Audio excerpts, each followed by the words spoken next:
So good day everyone. I am Francine Mendoza from Group 4 and we will be discussing metals. So first, we have the introduction of metals which will be discussed by Isel, followed by properties of metals. Physical properties and mechanical properties will be discussed by me. Next is chemical properties which will be discussed by Isel. Metallic bonding by Michaela Moscosa. Crystal structure and FCC will be discussed by Maureen Rochelle Nebre. BCC and HTP will be discussed by Kenneth Gonzales. Ferrous and non-ferrous metals will be also discussed by me. Application of metals by Francis Laxamana, and last, important metal processes by Mark Christian Redila. Good day everyone, I'm Tayabas, and for today we are going to discuss about metals. So exactly, what are metals? When making products in the industry or completing a school project, it is important for us to know which metal or combination of metals is best suited for a particular job. So now let's discuss what is metal and its classifications.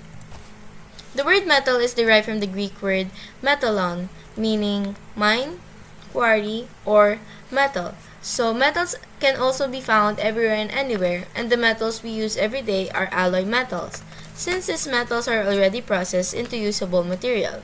So metals also have the largest category in the periodic table. So as you can see here, I have a normal periodic table, but if we block out all of the elements that are non-metal, we see here the large portion of metals in the periodic table. So if I block out all of the non-metal elements, which is this part, so all of these are metals.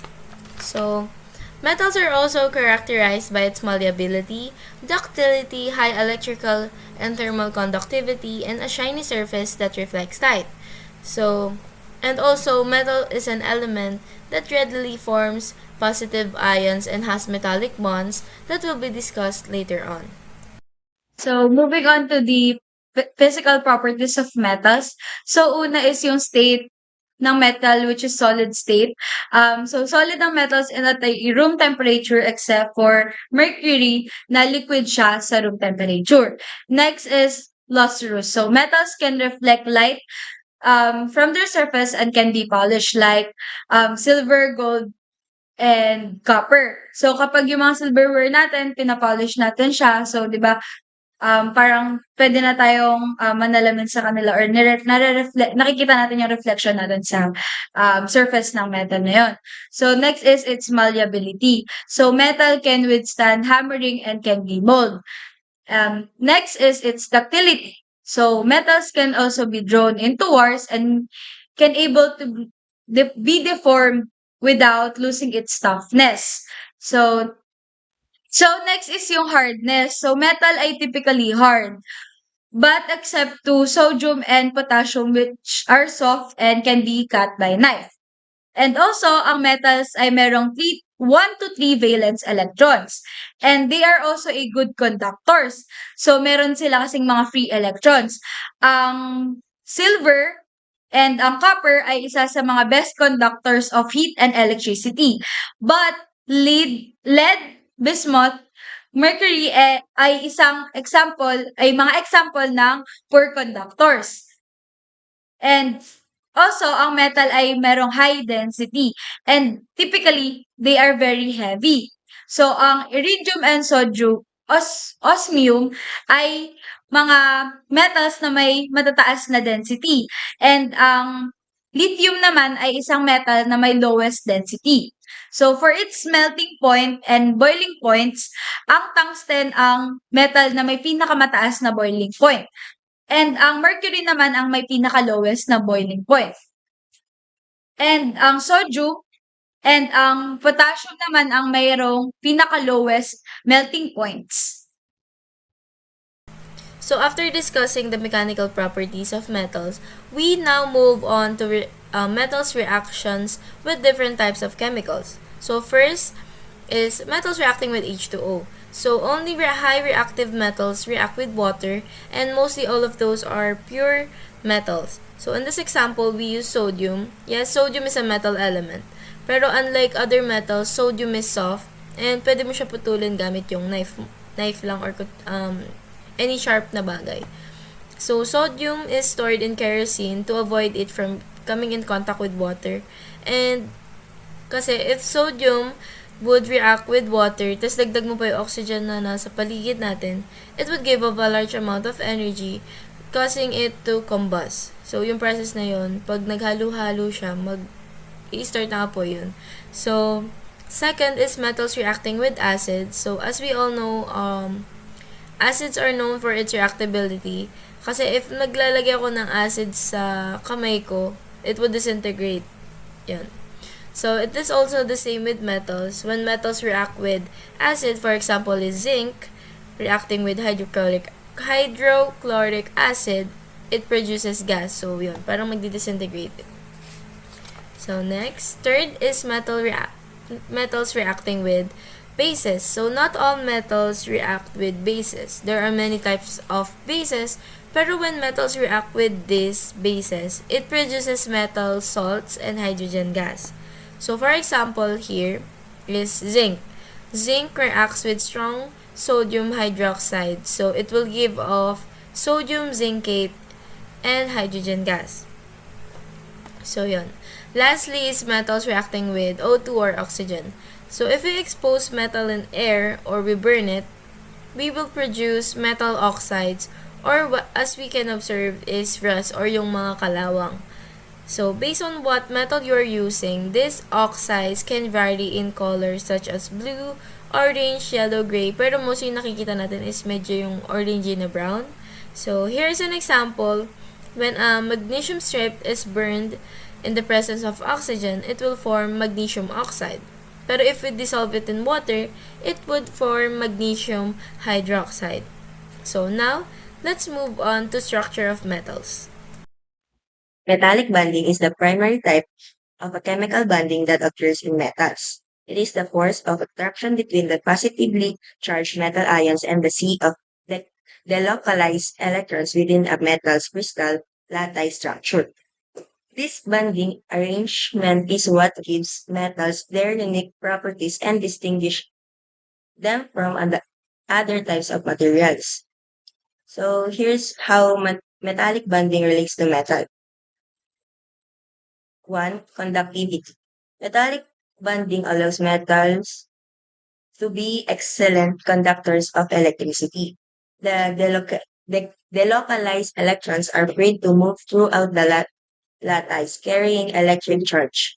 When a potential difference is applied, these electrons can easily flow, resulting in the efficient transfer of electrical energy. Second, thermal conductivity. Metallic bonding also contributes to the high thermal conductivity of metals. The delocalized electrons can rapidly transfer thermal energy throughout the lattice, allowing metals to conduct heat efficiently. And next, malleability and ductility. The presence of metallic bonding gives metal their malleability and ductility. The delocalized electrons act as a glue that holds the metal ions together. When a force is applied, the layers of a metal ions can slide past each other without breaking the metallic bonds. This property allows metals to be easily shaped into different forms, such as wires or sheets, without losing their strength. And for luster, metallic bonding is responsible for the characteristic luster or shine of metals. When light strikes a metal surface, the delocalized electrons can absorb and re-emit the light energy, creating a reflective surface. And lastly, density. It influences the density of metals. The closely packed arrangement of metal ions in the crystal lattice, along with the delocalized electrons, contributes to the high density observed in metals. In summary, metallic bonding is the primary bonding mechanism in metals. For metals.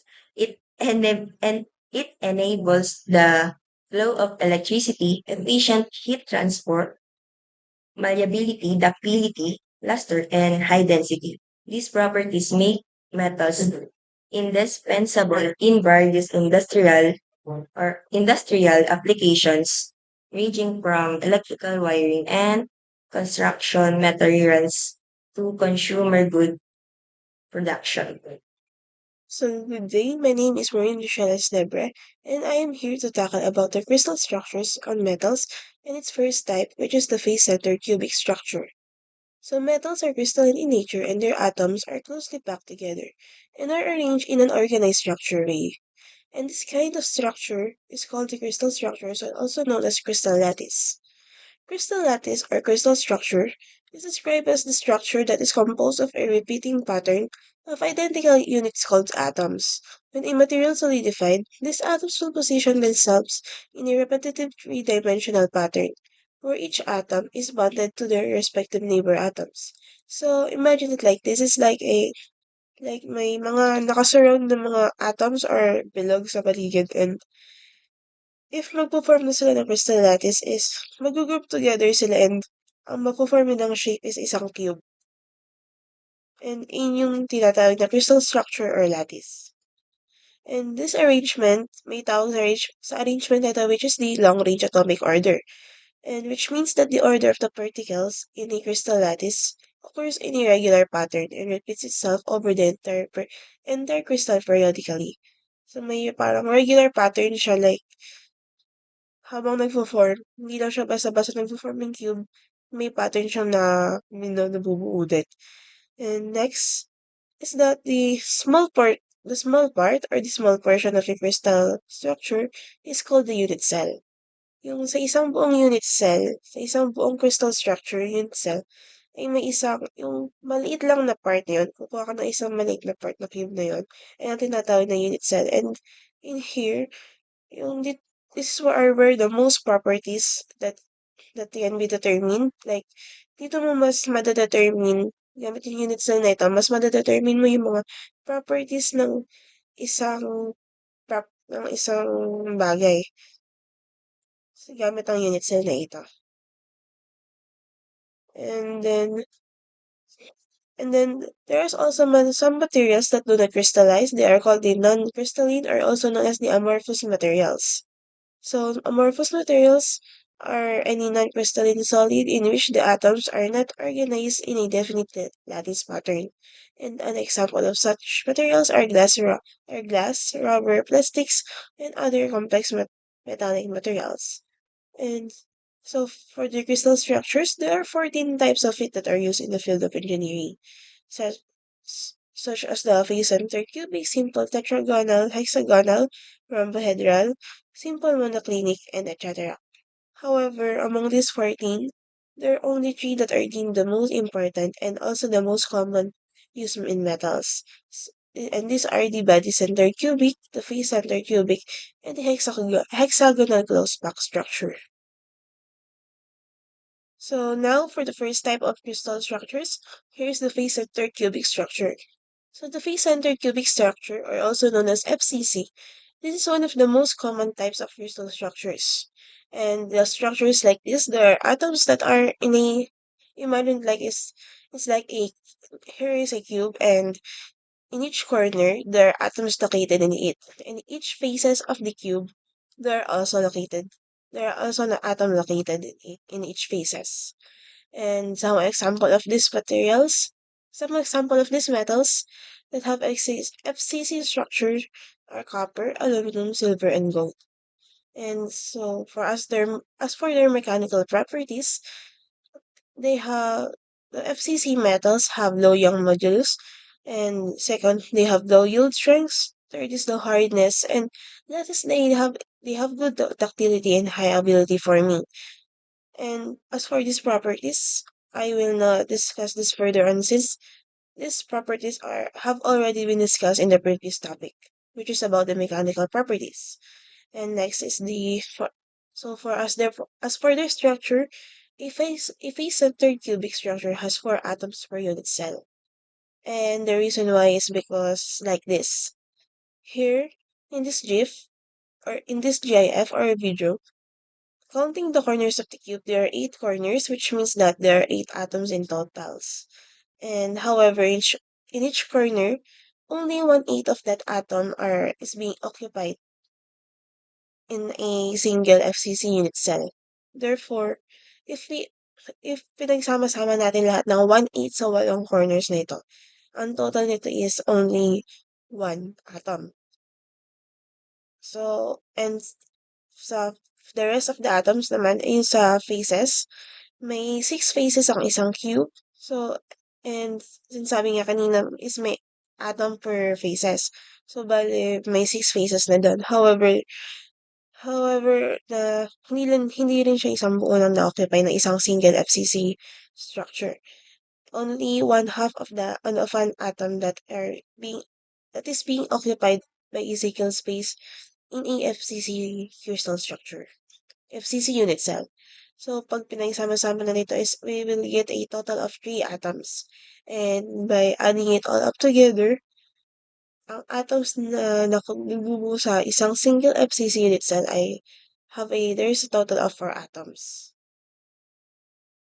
And for the as for the relationship of the FCC cube's edge length and its atomic radius, yung atomic radius is sinasabi yung atomic radius ng per atom or yung sphere na nag-occupy sa FCC itself. And so for the relationship, the cube's edge length is equal to the twice the atomic radius multiplied by the square root of 2.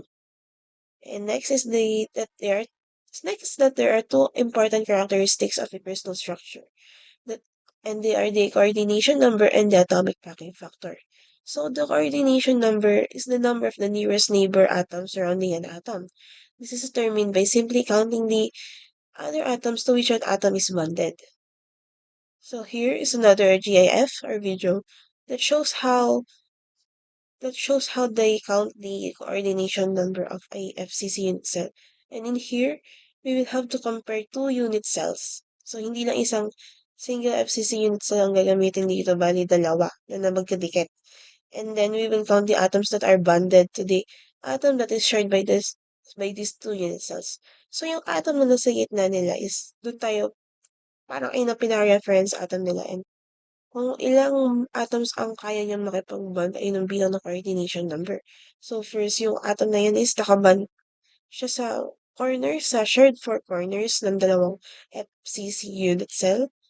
So, bali, yung atom na in total ng bonded atoms na yun is 8 atoms. Yung dalawang FCC unit cell yan.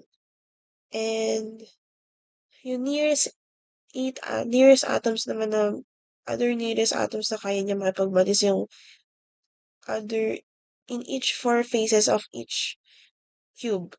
So, sa other side, kaya niya makipag-bond sa 4 atoms na sa gilid, sa gilid, and magkabilang gilid, at face na sa baba and sa taas. Ganon din sa other side.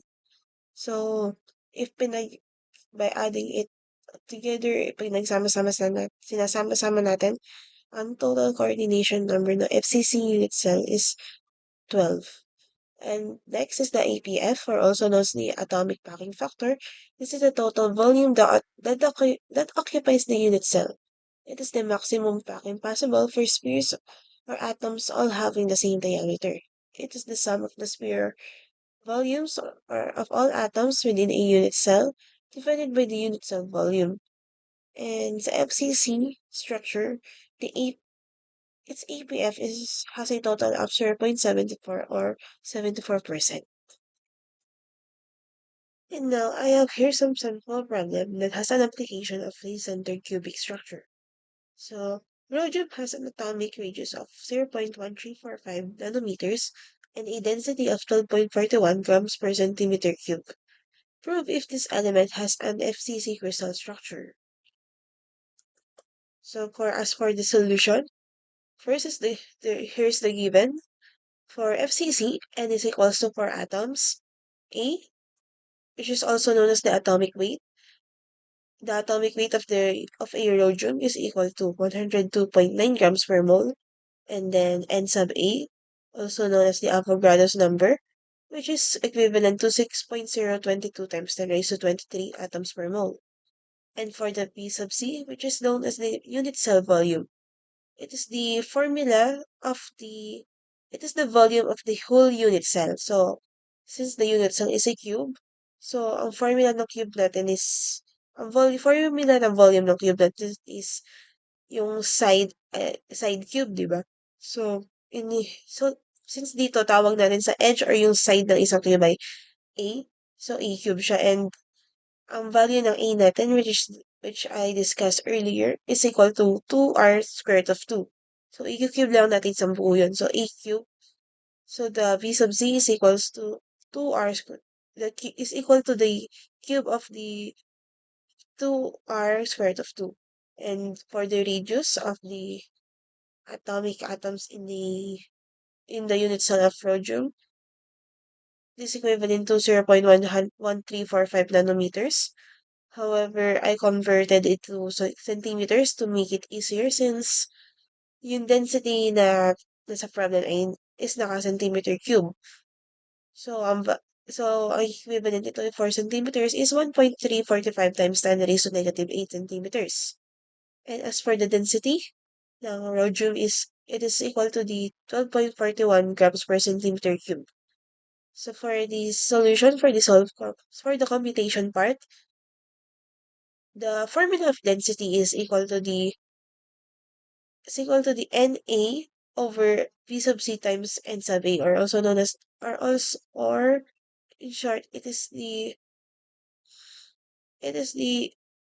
product of the number of atoms of a unit cell multiplied by the atomic weight of the element all over the product of unit cell volume and the Avogadro's number. So, in here, we have this. So, substituting the values or the given to the formula, we have 12.41 is equal to 4 times 102.9 all over 2r squared of 2 cube multiplied by 6.022 times 10 raised to 23. And as for substituting also the radius, we have 12.41 is equal to 4 times 102.9 all over 2 times 1.345 times 10 raised to negative 8 times square root of 2 cube multiplied by 6.022 times 10 raised to 23. So, and solving this in your calcu, we will also get an approximate of 12.41. So the result of this computation is that the value for density is equal. So, nag-equal yung dalawang density, 12.41 is equal to 12.41. Nag-equal siya dun sa given na sinabi sa problem. So, therefore, the rhodium has an FCC structure. Since nag-equal yung density, nung ginamit natin yung bilang ng atoms and yung formula ng unit cell volume for FCC structure. Good day, everyone. I am John Kenneth Gonzales, and today I will discuss to you all the next two metallic structures, namely the body-centered cubic structure and the hexagonal closed-packed structure. Starting off with the differences between the FCC or the face-centered cubic structure and the BCC or the body-centered cubic structure. So ano pinagkaiba nila? First off, tukuyin natin. Pinagkaiba nila, unang-una, is yung number of atoms per unit cell. Sa FCC, alam naman natin na it is composed of 4 atoms in 1 unit cell. So let's suppose ito yung cube natin. Yan. So I got it ready for you. Sa FCC, meron tayong 1/8 of an atom per corners. May 5, 6, 7, 8. Tapos meron tayo dito sa side na to. So, kalahati. That is 1, kalahati dito sa sides na to. Sa left and right, which is the second one. Then, dito sa top side, tsaka bottom side, tig-kalahati, which makes the third one. And then, yung mga tigwa 1/8 makes the fourth atom. That is for the FCC. Paano naman, sir, yung BCC? Sulat muna na. This is for the FCC. Paano po yung cubic structure ng BCC? Sa BCC naman, we have, kung dito ay 4, sa BCC, meron tayong 2 atoms. So, maglagay ulit tayo ng panibagong cubic structure dito. Empty cubic structure. Sa BCC, merong dalawa. So, sa corners, wala tayong problema dyan. Pareho lang sila ng FCC. 1, 2, 3, 4, 5, 6, 7, 8. Sir, paano po yung pangalawa? Basic.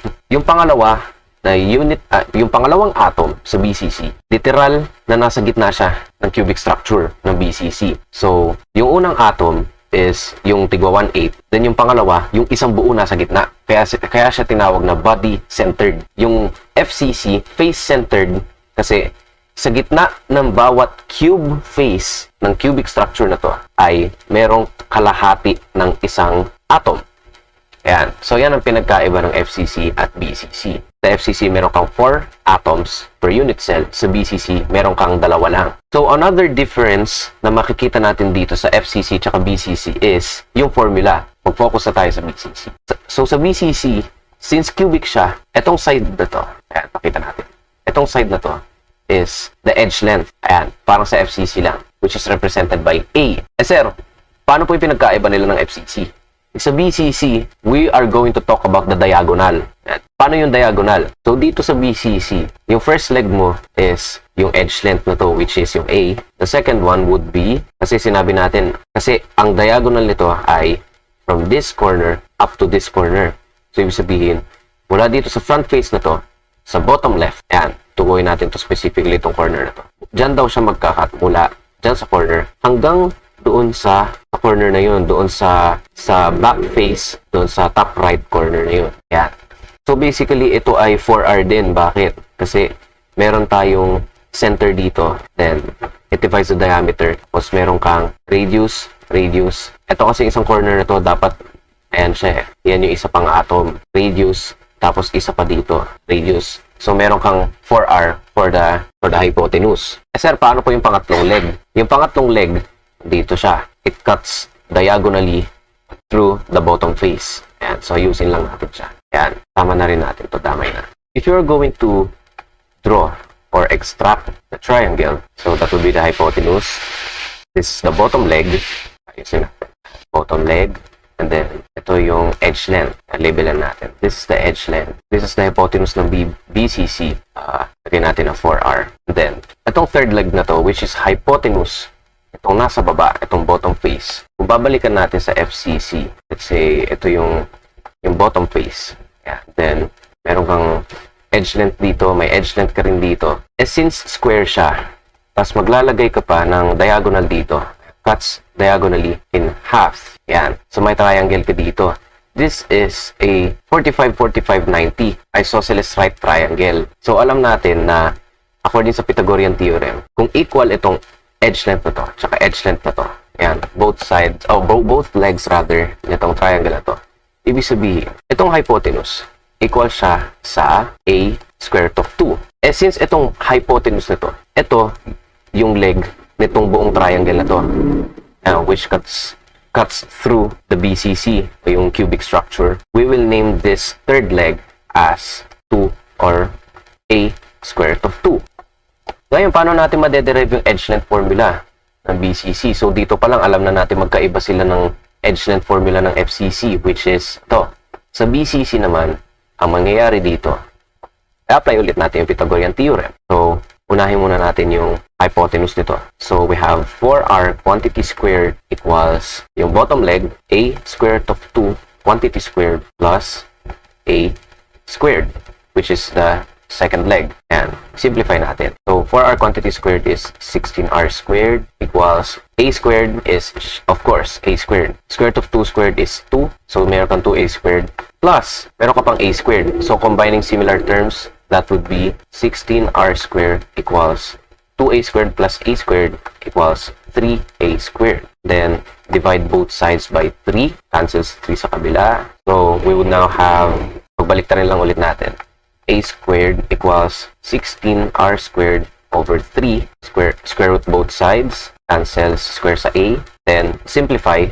This would now be A equals square root of 16 is 4. Square root of R squared is R. And then, the denominator would be the square root of 3. So, that would now be our edge length formula only for BCC. Yan. So, obviously, magkaiba sila ng FCC. So, ayun siya. Pero, dito sa BCC, kung mapapansin ninyo, ginamitan lang natin ng concept ng FCC due to the third leg na kung saan yung hypotenuse nun is yung diagonal cut nitong bottom face na to, which actually resembles the FCC. Yung basic principle lang niya. So, ganito siya. Ito yung buong derivation niya. Medyo magulo siya, pero what matters now is that we have successfully derived the equation for the edge length of the BCC, or the body-centered cubic structure of metals. Now, it is time to solve some problems. For our practice problem, so suppose we have the element chromium. So, as stated here, chromium crystallizes in a body-centered cubic structure. So, BCC daw siya. The unit cell volume, and the volume of chromium is 2.583 times 10 to the negative 23 cubic centimeters. Determine the atomic radius of chromium in picometers. So, hinahanap daw is radius. Tapos, isa pang problem, hinahanap is yung conversion niya in picometers. Ayan. So, paano natin isosolve? Ganito siya. First step is determine the edge length of the unit cell. Paano natin malalaman ng edge length ng chromium kung ang given is volume? Madali lang. Kung given mo is volume, alam natin na ang volume ng cube ay, sulat natin dito. So, ang volume ng cube is S cube, or basically S yung isang side times side times side. Ayan siya. Ang given natin is volume. So, ibig sabihin, yung isang side lang ang hinahanap natin, which is the edge length. So, kung cube root natin,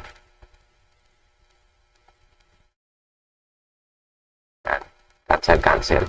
So, ang formula mo for one side, which is actually equal to the edge length, is cube root nung given mong volume. So, i-cube root natin yung given nating volume, which is 2.583 times 10 to the negative 23. So, kung idadaan mo siya sa scientific calculator, the edge length would now be 2.956 times 10 raised to negative 8 centimeters. Ngayon, anong susunod nating step? Kung meron ka ng edge length at ang hinahanap ay radius, mahanap na natin si radius. Paano? Kung babalikan natin ang formula ng BCC, which is A equals 4R over square root of 3, madederive natin ang equation for the radius. So, ganito siya. Sulat natin. If you have the equation for the edge length, A equals 4R over square root of 3. And for BCC, derive natin, cross multiply. So, A square root of 3 equals 4R. Then, baba natin si 4, or basically, divide both sides by 4. Magka-cancel si 4 sa kanan. So, we now have the equation for the radius, which is A square root of 3 over 4. Then, now we can substitute. So, paano? We will now have, sulat natin dito, 2.956 times 10 raised to negative 8 square root of 3 all over 4. Then now you can get the radius. Value of radius is 1.28 times 10 raised to negative 8 centimeters. Or, ang hinihingi is picometers. So, the value of radius in picometers. So, the value of the radius of the chromium in picometers is 128 pm. So, this is now our final answer. Ayan siya.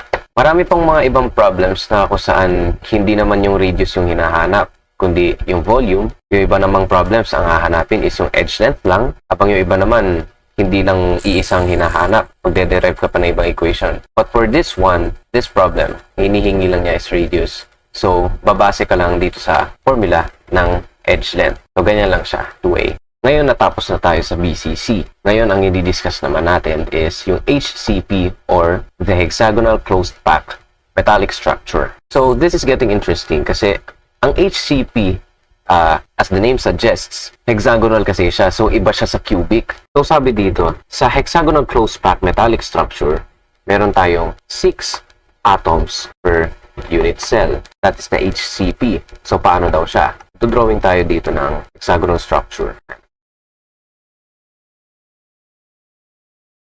So, sir, paano po magiging 6 yung atoms dito? So, kung sa cubic structure, sa bawat corners, meron tayong tigwa 1/8 of an atom. Dito naman mag-iiba. So, dito sa bawat corner na to, sa 6 corners, itong isang face lang, it represents 1/6 of an atom. So, ibig sabihin, dito sa 6 na to, na tigwa 1/6, meron ka ng isa. May isa ka ng atom dyan.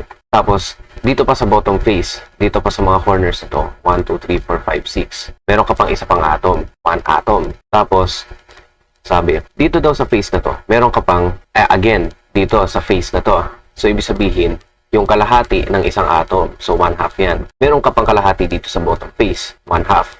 So, meron ka ng third atom. So, 3 ka na. May 3 ka na. Nasaan po yung 3 pa, sir? Nandito siya. Nasa gitna siya. Para sa body lang. Para lang siya sa BCC. Meron ka daw dito, dito, at dito magkatabi. Yan. So, isang buo, at isang buo. So, that makes 6 atoms per unit cell. Another description of the hexagonal closed path is there are 2 lattice parameters, A and C, representing the basal and height parameters respectively. So, i-illustrate natin. So, ito daw, kung meron tayong center dito sa bottom face, ito yung A, yan. Ito yung A, ito yung B, samantalang yung C, dito. Ay, ito, yan yung height. By the way, hindi nabanggit yung B sa presentation, inad ko lang. Kasi magkakaroon tayo ng special condition na A equals B, which is obviously ito, yan, A and B. But B is not equal to C. Bakit? Obviously, kasi mas maiksi A yung B kaysa sa C. A yung C is yung height ng hexagonal structure. So, syempre, hindi mawawala ang formulas. So, ang formula na given sa HCPI volume, which is equal to 3 square root of 3 times A square C all over 2. Pero may idadagdag ako dyan. The formula for A is equal to 2R. Bakit? Kasi, lakihan lang natin for better visualization. Sabi kasi closed pack daw siya. Yan. Closed pack daw si A. So, ibig sabihin, itong corner na to, which represents 1/6 of an atom, tumatama siya dito sa kalahati ng atom na to. Yan. So, basically, dalawang radius na nagtama. I-bracket natin. Yan. So, 2R yan. So, A equals 2R.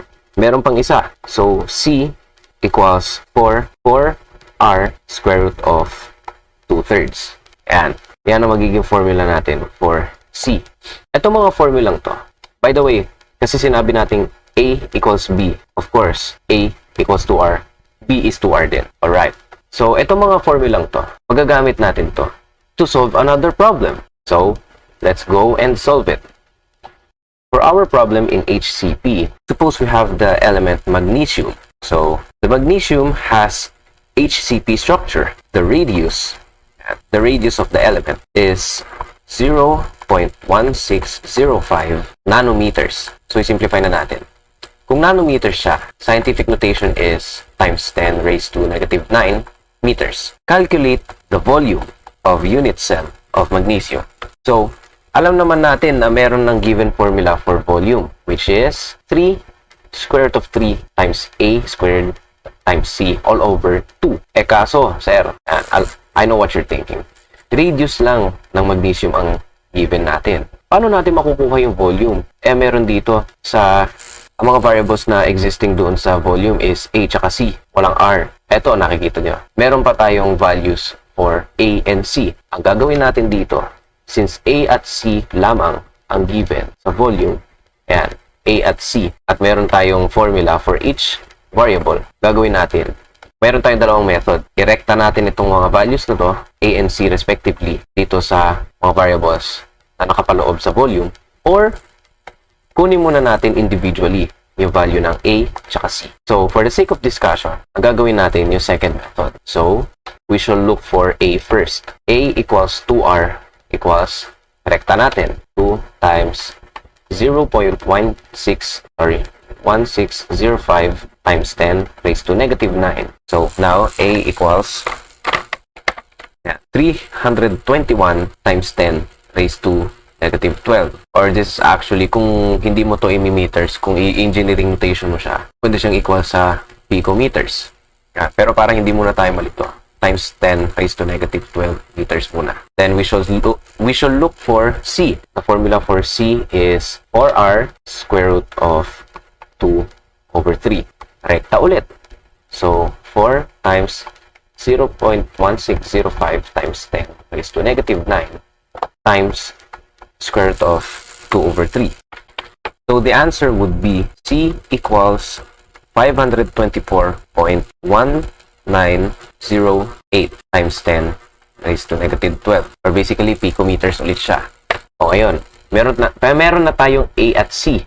Pwede na ba natin gamitin yung formula for volume? Of course, definitely, yes. So, kakopy ko lang. Yan. So, V equals 3 square root of 3 times A square C all over 2. Rekta natin. So, 3 square root of 3 times 321 times 10 raised to negative 12 squared times 524.1908 times 10 raised to negative 12 all over 2.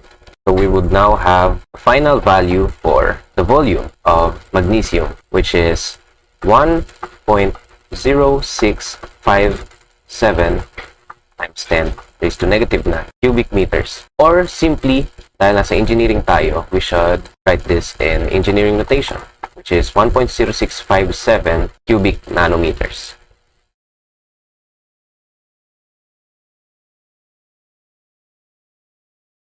Final answer. And that concludes our discussion for the different crystal structure of metals. So, next natin is yung ferrous metals. So, ang ferrous metals ay nagko-contain ng iron. So, meron siyang mataas na iron content. So, it also have a magnetic properties. So, especially dahil nga mataas yung kanyang iron content, kaya meron siyang magnetic property na magiging advantage sa iba't ibang applications or certain applications of metals. So, next is strength and durability. So, ang mga metals katulad ng steel ay kilala sa kanyang pagiging matibay or pagiging durable. So, kaya nagiging advantage ito or suitable sa iba't ibang application na nagre-require ng heavy duty or kaya mag-withstand ng heavy loads and ng harsh conditions. So, last is its versatility. So, ang mga ferrous metals ay kayang madaling i-manipulate kasi nga nasa-shape siya and namomold. So, it allows them na magamit sa iba't ibang klaseng manufacturing processes. So, this versatility is valuable in creating a wide range of products and components. So, moving on naman sa advantages ng ferrous metals. So, unang advantage niya is yung kanyang strength. So, ferrous metals, particularly yung steel, ay kilala sa pagiging matibay. Kaya it provides structural integrity sa mga iba't ibang applications of metals tulad na ng construction and ng manufacturing. Next is its durability. So, dahil nga yung mga ferrous metal ay durable, mas naglalast siya ng matagal. Kaya, yung mga gantong applications ay nakakontribute sa longevity ng mga structure and ng products na gumagamit ng metals. So, next is yung pagiging magnetic niya. So, yung kanyang magnetic properties. So, dahil nga nag-exhibit siya ng magnetic properties, advantage niya to sa iba't ibang klaseng applications katulad ng mga electrical devices and ng mga systems. So, also, yung kanyang pagiging recyclable. So, dahil nga ang mga metals ay madaling ma-form or madaling ma-mold and ma-shape, kapag mas nagiging eco-friendly siya dahil nagiging mas highly recyclable siya. So, kasi nga, kunyari, may isang metal tayo na hindi na ginagamit. So, pwede natin siyang tunawin and i-mold into something na mas magagamit natin. So, sa gantong bagay, mas gumagamit tayo ng less resources, less energy para mag-extract ng mga raw materials. So, sa kanyang disadvantage naman, syempre, since we have advantage, so, meron tayong disadvantage. Dahil nga, ang ferrous metals ay nagko-contain ng iron or meron siyang mataas na iron content, prone po siya sa corrosion. So, lalo na kapag na-expose siya sa moisture and oxygen. So, kapag nag-corrode yung isang material, mapapahina nito yung kanyang structure. So, kapag humina yung material, syempre, mas magiging less na yung durability niya and also, hindi na siya magiging ganun katibay. So, moving on na tayo sa non-ferrous metals. So, ang non-ferrous metals ay kabaliktaran ng ferrous metals. So, kung ang ferrous metal meron siyang mataas na iron content, ang non-ferrous metals naman ay hindi nagko-contain na walang iron content, sa madaling sabi. So, instead, they are composed of other types of materials or other types of elements. So, kung ang ferrous metals ay mabigat, ang non-ferrous metals naman ay lightweight. So, many non-ferrous metals are lightweight compared to non-ferrous metals, making them suitable for applications where weight is a critical factor. So, next, it is corrosion resistance. So, dahil nga wala siyang iron content or mababa yung kanyang iron content, meron po siya, nare-resist niya or hindi siya prone sa corrosion. So, katulad na ng aluminum, ng copper. So, they often exhibit good corrosion resistance, making them suitable for outdoor and marine applications. So, next is yung kanyang conductivity. Katulad ng sabi ko kanina, ang copper ay isang non-ferrous metal na kinukonsider natin as a good conductor. So, isang good conductor din is yung aluminum. So, these properties is valuable in electrical and electronics applications. So, now let's talk about yung advantage naman ng non-ferrous metals. So, kauna-una dito is yung pagiging corrosion resistant ng non-ferrous metals. So, dahil nga mas corrosion resistant sila kaysa sa non-ferrous metals, advantage nila to sa iba't ibang klaseng applications na kinoconsider or mas exposed sa moisture and sa harsh condition. So, pangalawa naman din is yung lightweight. So, non-ferrous metals are often lighter than ferrous metals, which can be an advantage in applications where lightweight is a critical factor, katulad ng sa aerospace and sa transportation. Next is yung conductivity. So, katulad ng sabi natin kanina, non-ferrous metals like copper and yung aluminum ay mga good conductors na ginagamit sa electrical applications. So, dahil nga sa kanilang pagiging excellent conductors. So, next naman, add ko lang din pala, yung aluminum ay ginagamit natin typically sa mga electrical transmission lines.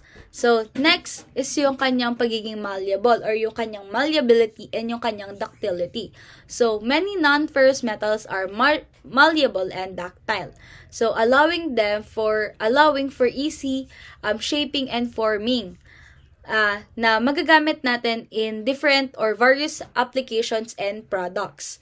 So, for its disadvantage naman, ang unang disadvantage niya is yung kanyang cost. So, non-ferrous metals can be more expensive than ferrous metals. So, it impacting their cost effectiveness in certain applications. So, syempre, if yung metals or yung materials natin ay mahal, so probably hindi natin siya ganun i-consider. No? So, titingin tayo ng ibang materials or type of metals na pwede natin gamitin na pasok sa budget natin. So, next is yung kanyang strength. In some cases, non-ferrous metals may not possess the same level of strength na katulad ng sa ferrous metals. So, which could limit their use in applications, lalo na if yung mga application ay nagre-require ng high strength or ng mataas na level ng strength. So, last is yung kanyang accessibility or availability of raw materials. So, the availability of certain non-ferrous metals depends on the accessibility of its raw materials, which can be a considering factor sa manufacturing nito. So, especially if yung a certain non-ferrous metals ay mahirap hanapin or mahirap mag-resource ng kanyang raw materials, possible na maging factor siya kaya tumaas yung kanyang price, no? And other naman is pwedeng hindi na siya gamitin. So, ibang metal na lang yung gagamitin para sa ganong klaseng application. So, for examples of ferrous metals, meron tayong wrought iron na ginagamit for gates, fences, and railings. So, unlike other ferrous metals, this wrought iron has the ability to resist corrosion and oxidation. Next, cast iron. So, ang cast iron is ang hard and wear-resistant metals that is widely used for cookwares, machine tools, manholes, and water pipes. And we also have carbon steel. So, carbon steel and steel. So, ang pinagkaiba lang nila, carbon steel contains a high carbon content that is added to the iron to create an exceptionally hard metals that is used for tools. So, ang steel naman, meron din consist din siya ng iron and carbon. But lesser lang yung carbon content kaysa dun sa carbon steel. So, ang steel ay kilala sa pagiging durable and yung kanyang strength. So, it is widely used for construction, manufacturing, industrial metal fabrication. So, let's move on naman sa examples of non-ferrous metals. Unang-una, yung panay natin nababanggit kanina, we have aluminum. So, it is lightweight and easy to shape and weld. It is also used in wide range of applications like food cans, cookwares, and yung mga parts ng eroplano natin, and also sasakyan. So, we also have copper. So, copper is a good conductor of heat and electricity. So, it is also highly ductile and malleable. Widely used for electrical wiring as well as in the applications as well as in appliances and vehicles. Next, we have lead. So, ang lead ay may mababang melting point and meron din siyang low tensile strength. So, it is also used in electrical power cables, sa mga batteries. So, kapag yung baterya natin, pinukpok mo yon, ang lalabas doon ay lead. So, can be also used in pipes, fuels, paint, and yung pang-solder. So, yung pinaka parang bala, yung tinutunaw natin kapag nagsusolder tayo is lead. So, next is tin. It is a soft and malleable with a low tensile strength. Ginagamit siya as a coating to prevent steel for corrosion or for corroding. Next example is yung silver. Ang silver ay ginagamit for jewelry, cutlery, electrical contacts, and in mirrors. Then, yung gold, ginagamit din siya for jewelry, ginagamit din also sa mga medical industry, in computer, and in electronics. Moving on to brass. Ang brass ay ginagamit sa mga fixtures and fittings including yung taps, hooks, and doorknobs. So, as well as being used for light fitting and screws. So, and manabi pang iba. So, yung mga doorknobs pala natin, gawa siya sa brass na uli ng metal. So, last is yung zinc. So, it has medium strength. It is a medium strength metal with a low melting point. So, it is used to galvanize iron and steel to prevent rusting. So in this part, we will be tackling about the application of metals and why we use it in this particular product, work, or scenarios. So the first one is transportation. Metals play a vital role in the transportation sector owing to their exceptional characteristics that make them well suited for various modes of transport. For example, steel and aluminum find extensive use in vehicles to ensure they are strong, safe, and fuel efficient. So, aircraft leverage the lightweight yet robust properties of aluminum and titanium, while steel's high strength and corrosion resistance make it indispensable in maritime construction.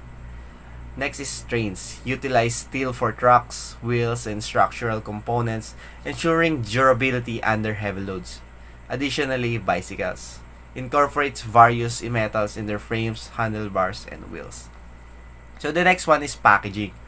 The favorable characteristic of aluminum, such as its lightweight nature and resistance to corrosion, have positioned it as the preferred material for packaging food and beverages. So, next one is machinery and tools. Metals play a pivotal role in the manufacturing sector thanks to their outstanding toughness and durability.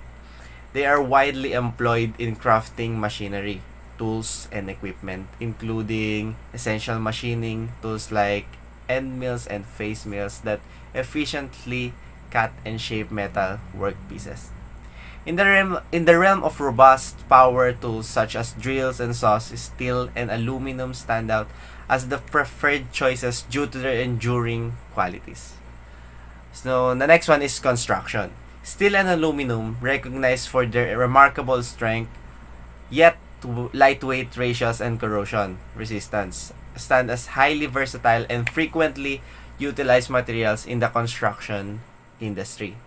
These metals play a vital role in offering structural support and framework across diverse applications, including bridge construction, roofing, cladding, and industrial projects.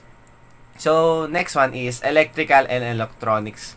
Copper and aluminum are widely coveted metals in electrical and electronic applications, primarily attributed to their outstanding electrical conductivity. These metals play essential roles in an array of applications, including wiring, conductors, transformers, and inductors. Their presence ensures the optimal transmission of electrical current, contributing to the efficient operation of diverse devices. So, next one is medical device. Metals play a vital role in the realm of medical services, being utilized in diverse healthcare applications. The biocompatibility, particularly notable in metals like titanium and stainless steel, allows them to safely interact with bodily tissues. This quality renders them valuable materials for medical implants, including orthopedic implants and dental prosthetics. So, next one is energy production. Metals are essential elements in the energy production sector, owing to their durability and excellent electrical conductivity. So, within fossil fuel power plants, metals like copper and steel assume a fundamental role in key components such as boilers, turbines, and electrical wiring. This contribution facilitates the efficient generation of electricity from sources like oil, coal, and natural gas. Next one is aerospace. The aerospace sector heavily depends on metals for their durability and capability to endure the challenges of flight conditions. Aluminum alloys, particularly lightweight yet sturdy variants like 7075 and 6061, are commonly employed in aircraft frames and structures owing to their resistance to corrosion. Important material processes. Just like what the second group had reported, there are different kinds of techniques or methods to transform raw metal into products. First one is casting. Most things surrounding us is made up of metal or have metals in them. Casting is a manufacturing process where molten metal is poured on a mold, then once it cools down, the molten metal hardens and retains the form, desired size and shape of the mold. Example products of these are mostly engine parts, pipes, and sculptures. Machining, a manufacturing process of shaping metal workpiece with precise specifications. Some performed operations are turning, drilling, and parting off. It is the process on how most metal components are produced. Examples for this process are screws, bolts, and nails. Heat treatment is a process of heating or cooling of metals to alter its properties. It is a process that improves hardness, toughness, or ductility. Welding, a process of joining metals by melting the edges of the metals and fusing them. Surface treatment and coating, a process that involves creating a physical barrier to protect the metal from corrosion. Mainly used are chrome, zinc, and of course, paint. Joining and assembly, a process of combining metal components or pieces to create a functional final product. Examples of these are engine. Powder metallurgy, a process with the use of powdered metals to create metal parts. Almost the same process as casting. Examples for these are gears.